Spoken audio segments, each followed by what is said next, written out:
False comparison, মানে ডিবিতে বসে, ডিবির দপ্তরে বসে সেটাকে একটা টর্চার সেল বানিয়ে হারুন যা করেছিল এইটার সাথে কোথাও কোনো একটা ঘটনা ঘটে গেছে বা একটা দুর্ঘটনা বা একটা মর্মান্তিক ঘটনা ঘটে গেছে, দুটার কম্প্যারিজন এক হয় না। স্টেট ক্ষমতায় নাই, হারুন স্টেট ক্ষমতায় স্টেটের অফিসে বসে সরকারি শক্তি প্রয়োগ করে লোকজনের উপরে অত্যাচার করত। এবং আমরা দেখেছি বিরোধী দলের অনেক নেতাকে নিয়ে তাদের উপর অত্যাচার করিয়ে ফটো সেশনের জন্য খাবার সামনে রেখে তারা ছবি তুলেছে। এবং শেষ এই নাটকটা করেছে ছাত্র সমন্বয়কারীদের সাথে, 6 জন সমন্বয়কারীদের সাথে, যার জন্য হাইকোর্টে যেতে হয়েছে।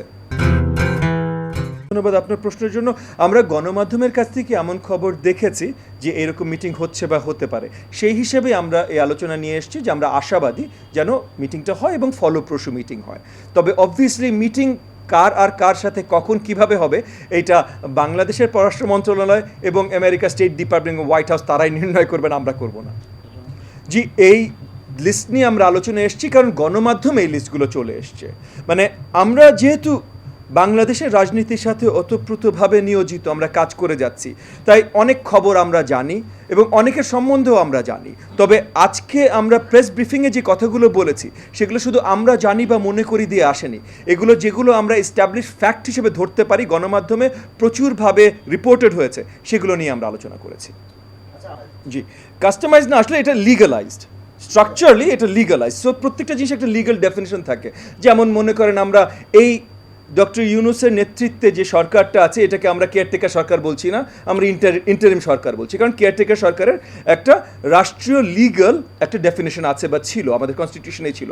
তো একইভাবে আমি আপনার সাথে পুরোপুরি একমত যে বীরশ্রেষ্ঠ এটা একটা লিগাল ডেফিনেশন, একটা স্ট্রাকচার লিগাল ডেফিনেশন আছে।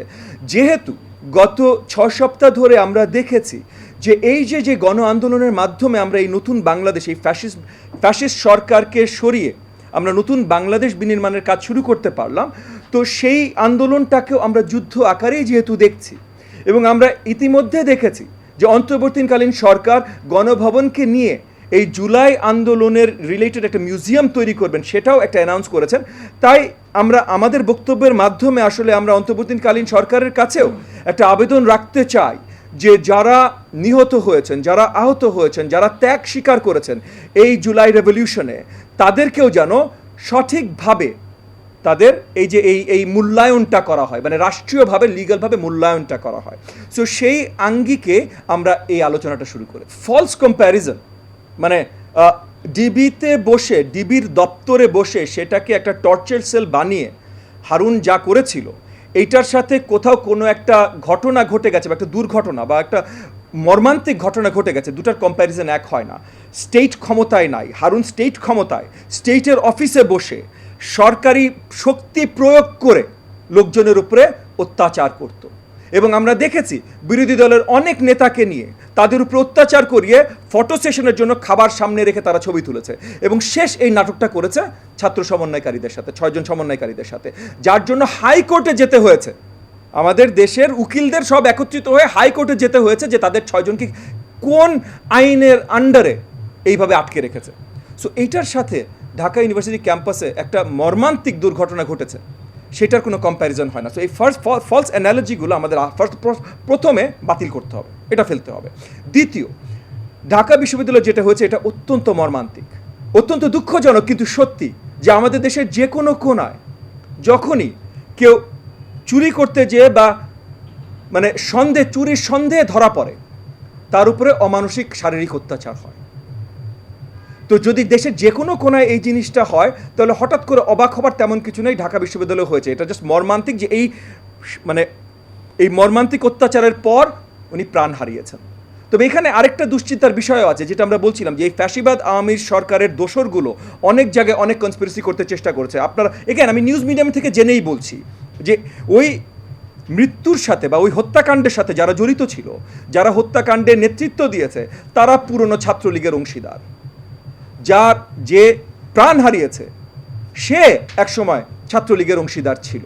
এগেন নিউজ মিডিয়া থেকে আমরা যা জানতে পেরেছি, এবং এই ছাত্রলীগের অংশীদার জানে কোন ছাত্রলীগের অংশীদারের কী অবস্থা। সো এখনও এগেন কোনো ইনভেস্টিগেশন হয়নি, সো আমরা জানি না, আমরা এটা নিয়ে বলবো না। তবে কোনো ধরনের কনস্পিরেসি এটার পিছিয়ে থাকতে পারে না, এইটা চিন্তা করাটাও ভুল হবে। সো এগেন সব ঘটনা একই ঘটনা ভাবে মিলানো যাবে না। বাংলাদেশে ছাত্র রাজনীতির অনেক বড় অবদান আছে আন্দোলনগুলোর ক্ষেত্রে। বড় বড় আন্দোলনগুলো আমরা ক্যাম্পাস থেকে পেয়েছি, এটা যেমন সত্যি।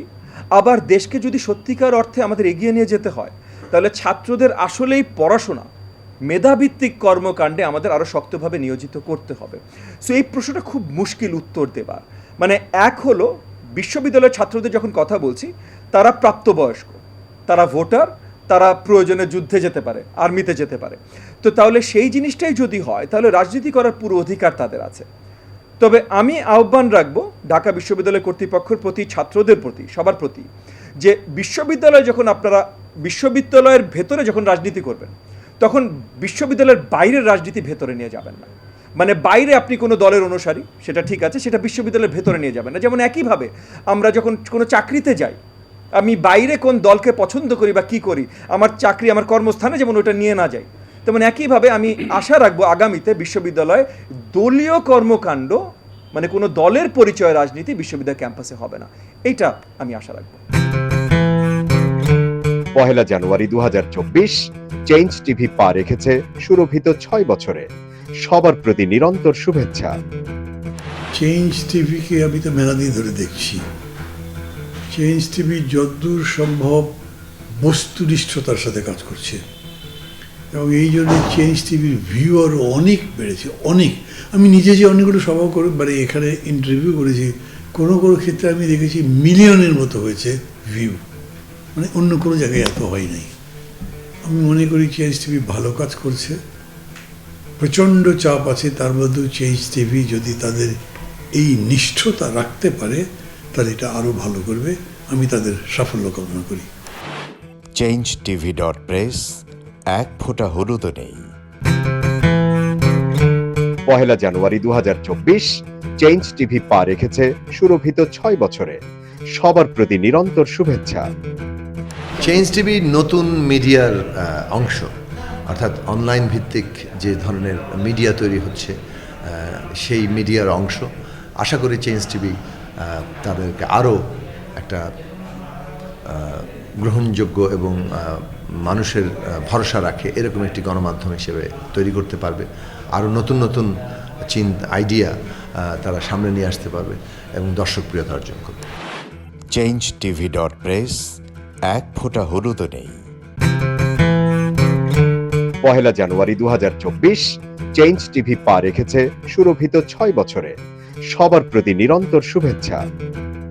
আগামী 1 জানুয়ারি জনপ্রিয় যে online television, online media change টিভির 5 বছর পূর্তি হবে। চেঞ্জ টিভির সাথে আমার অনেক দীর্ঘ এবং পুরনো সম্পর্ক, প্রায় বলতে পারেন ঘরের সম্পর্ক। আমি এই 5 বছর পূর্তি উপলক্ষে আমি চেঞ্জ টিভিকে আমার ব্যক্তিগত পক্ষ থেকে, বিপ্লবী ওয়ার্কার্স পার্টির পক্ষ থেকে আমি আন্তরিক শুভেচ্ছা এবং আমি অভিনন্দন জানাই। আমাদের এখানে গণমাধ্যমকে বলা হয় ফোর্থ স্টেট। একসময় ধরুন বিচার ব্যবস্থার প্রতি মানুষের একটা শেষ ভরসার জায়গা ছিল। সেই বিচার ব্যবস্থা যখন এখন বিরোধী দলের দমনের একটা প্রতিষ্ঠানে পর্যবসিত হয়েছে, এখন জনগণের পক্ষে, বিরোধী দলের জন্য, জনগণের শোষিত নিপীড়িত অংশের জন্য গণমাধ্যমই হচ্ছে এখনো পর্যন্ত শেষ ভরসা। আমাদের এখানে ঐতিহাসিকভাবে গণমাধ্যম বরাবরই জনগণের গণতান্ত্রিক আকাঙ্ক্ষার পক্ষে ছিল, তার প্রত্যাশা আকুতিকে সে ধারণ করেছে। আমি বিশ্বাস করি চেঞ্জ টিভি তার এই 5ম বছরে নতুন করে আবার গণমানুষের পক্ষে তার অঙ্গীকার ব্যক্ত করবে। গণমানুষের পরিবর্তনের যে আকাঙ্ক্ষা, অধিকার মুক্তির যে আকাঙ্ক্ষা, চেঞ্জ টিভি গণমানুষের এই আকাঙ্ক্ষাকে ধারণ করবে, সামনে এগিয়ে নেবে। আমি এই উপলক্ষে 5ম বছরের পূর্তি উপলক্ষে আমি আরেকবার আমার পক্ষ থেকে, পার্টির পক্ষ থেকে শুভেচ্ছা, অভিনন্দন এবং ভালোবাসা জানাই। আশা করি আগামী দিনগুলোতেও আপনারা আরও সক্রিয়, আরও বলিষ্ঠভাবে আপনারা আপনাদের পেশাদারিত্ব নিয়ে আপনারা ইতিমধ্যে যে ভালোবাসা অর্জন করেছেন সেটাকে সম্বল করে আপনারা সামনে এগিয়ে যাবেন। আমি চেঞ্জ টিভির জন্য আমার অপার ভালোবাসা। changetv.press, এক ফোঁটা হলুদও নেই।